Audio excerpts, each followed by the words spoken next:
So hello guys, Alicia nyo, nagbabalik ulit para sa ating panibagong video. So mga minamahal, nagulat ako. And gusto kong i-share itong aking napanood na video ni former spokesperson Harry Roque.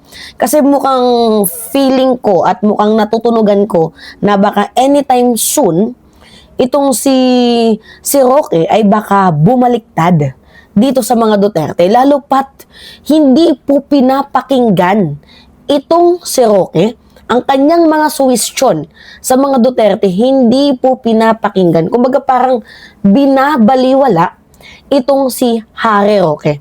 So ngayon, mayroon akong ipapanood sa inyo na video na kung saan itong si Roqueta ay parang medyo nagninilay-nilay na. Although may galit siya sa mga Marcoses, pero nagkakaroon na siya ng agam-agam na, baka pwede pa akong mag-initiate retreat.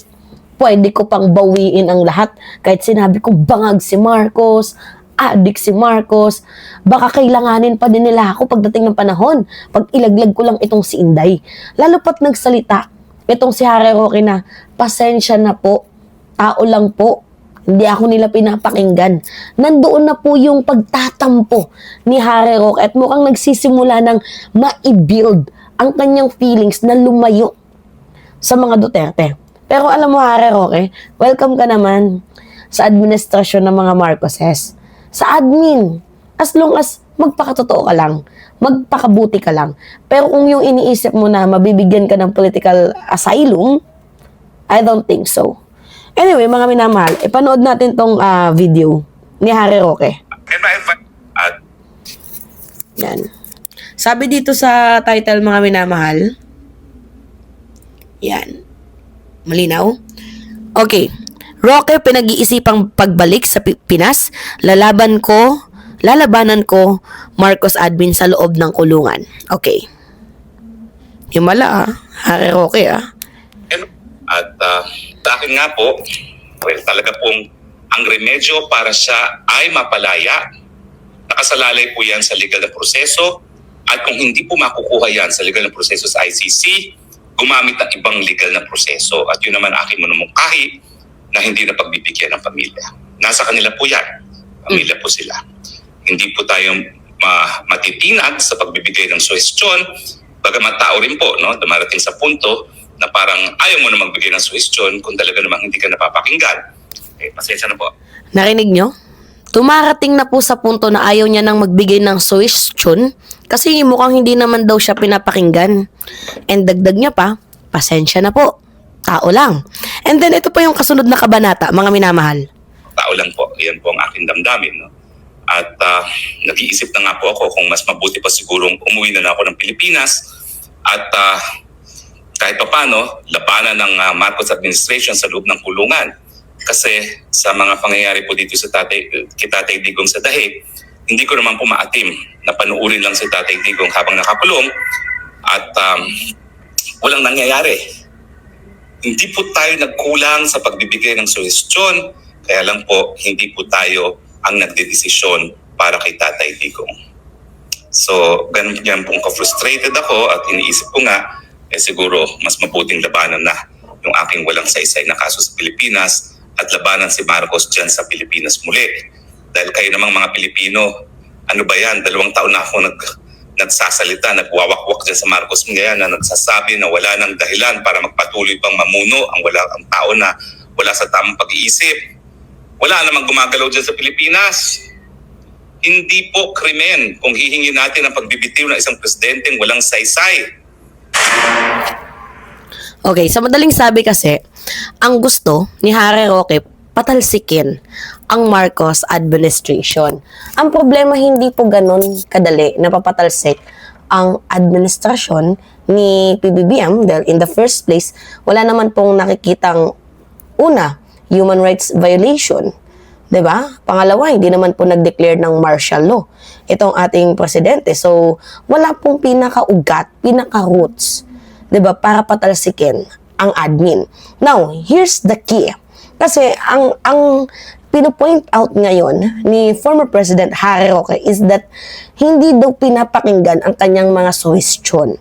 So, doon pa lang sa word na binitawan niya na hindi pinapakinggan yung mga minumungkahi niya, nafe-feel niya na parang, ay, I am a worthless person. Kasi, 2 years na akong nagbibigay ng suggestion, pero never nila akong pinakinggan. So, nandito na sa akin yung frustration. And then, dugtong niya pa, baka umuwi na lang ako sa Pilipinas.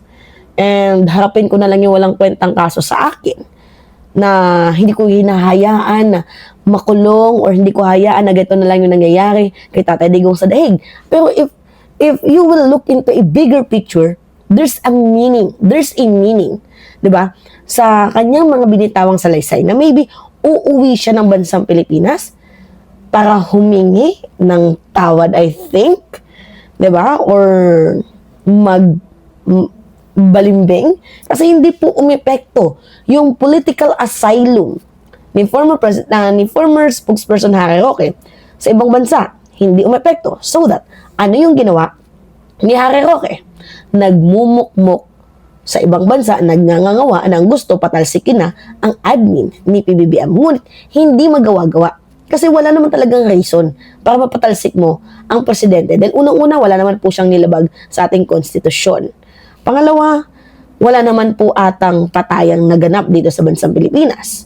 'Di ba? Wala naman po atang drug war or martial law na itinatag ang ating presidente. So, walang reason. Kung ang pinopoint out niya is bangag, adik, patunayan niya na bangag or patunayan niya na adik ang ating presidente. Ngunit wala naman siyang maipakita kundi po walang bunganga. So that paano ka papakinggan ng mga Duterte? Now ngayon ang problema dito, dahil hindi nga siya pinapakinggan, parang mukhang babalimbing na itong si Roqueta. And excited tayo na mangyari yan.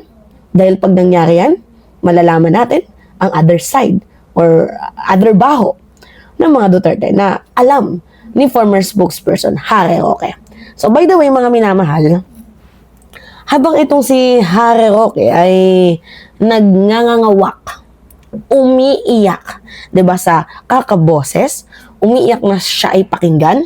Itong Tingog Party List, mga minamahal, dagdag ko lang sa inyo another hint lang to. Out of the topic siya, pero gusto ko lang sabihin sa inyo na itong Tingog Party List, kahit anong nangyayari sa bansang Pilipinas, di ba? Maguluman ang mga Duterte sa kanilang mga rally, nangguguluman sila, pero yung kanilang pagiging public servant ay hindi po natatapos. Hindi natatapos sa Kongreso lamang, hindi natatapos diyan sa loob ng House of Representatives, kundi pati sa labas, mga minamahal, ginagawa nila ang kanilang tungkulin. So mga minamahal, ang alam niyo naman no, na talagang sinagasaan tayo ngayon ng bagyo.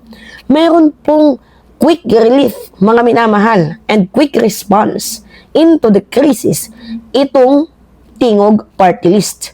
Meron pong 370 million AKAP funds na allocated, mga minamahal, for 37 flood hit district with 10 million each for affected families.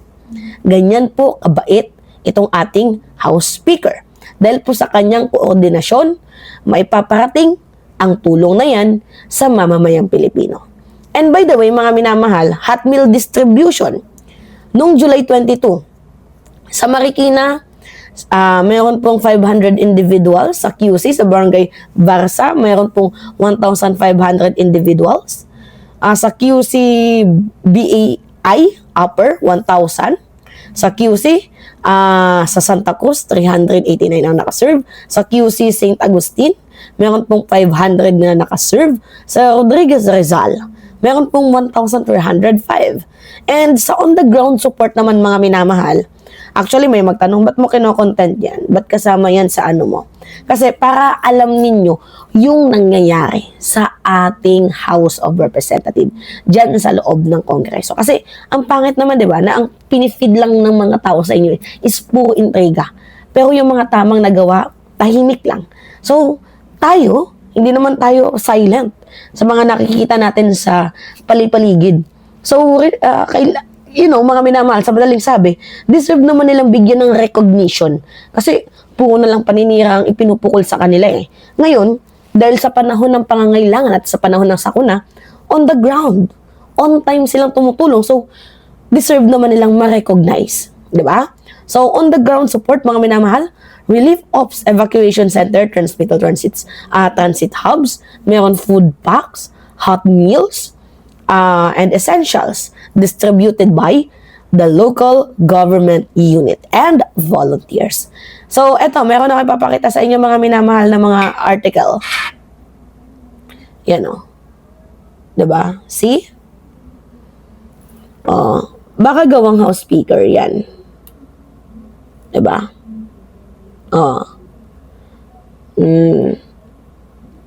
Diba?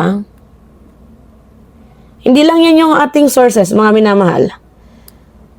Another one. Ito pa. Ang bilis. Quick response. Yan ang totoong nagsiservisyo sa mamamayang Pilipino. And ito pa, mga minamahal. Hindi pa dyan natatapos. Meron pa akong ipapakita sa inyo. Yan, oh. Yan. Article. Sabi dyan, this is just the start. Romualdez Tingog serve hot meals to flood-affected Metro Manila residents. Diba? Well, itong si Vice President Sara Duterte, ano yung ginawa? Ay, ipunin daw yung tubig tapos itapon sa Malacanang. Tama bang pag-uugali yun, ma'am? We're just asking. Alright, mga minamahal, yun po. Pahingin lang po ako ng comments, likes, and share. And also, don't forget to click the subscribe and hit notification bell, mga minamahal, for more update. Yun lamang po at ingat, mga kababayan.